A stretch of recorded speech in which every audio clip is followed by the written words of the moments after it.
Good morning, viewers. Welcome to my daily devotion titled Fresh Bread. Turn with me to the book of Genesis, chapter 17, 1 to 6, and let me paraphrase these verses for your understanding.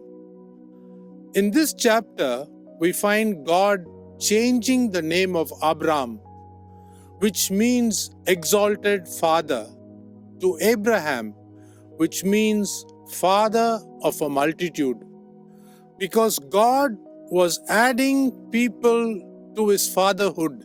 To the Hebrews, every name had a meaning. Even when a child was named by his or her parents, they believed that the call of God was hidden in their very names.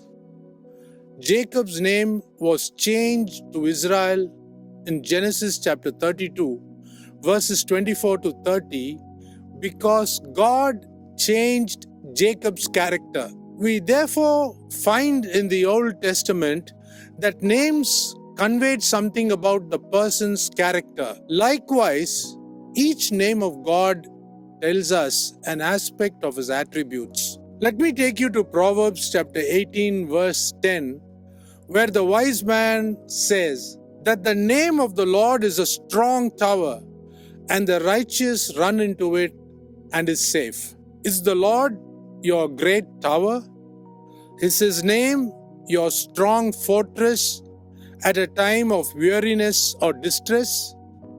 Here the writer is saying that running into his name is a statement of who he is. Each name reveals something of his power, love, and purposes towards us, his children.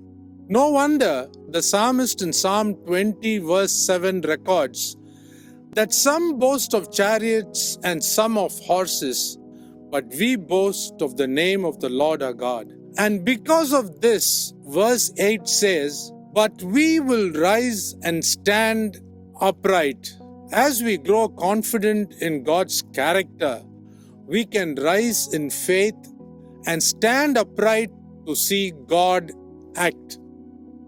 Just before Jesus went to Calvary, his deep desire was expressed in his prayer to the Father, and he prayed that the disciples would get to know thee, the only true God, and Jesus Christ, whom thou hast sent. Read John chapter 17, verse 3.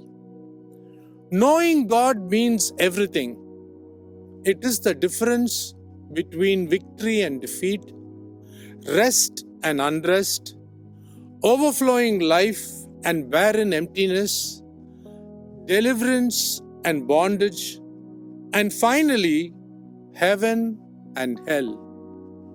God longs for us to know him better by trusting in his name and by relying on him only.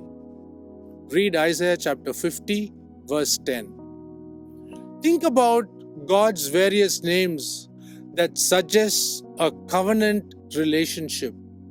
Stay blessed always. See you tomorrow.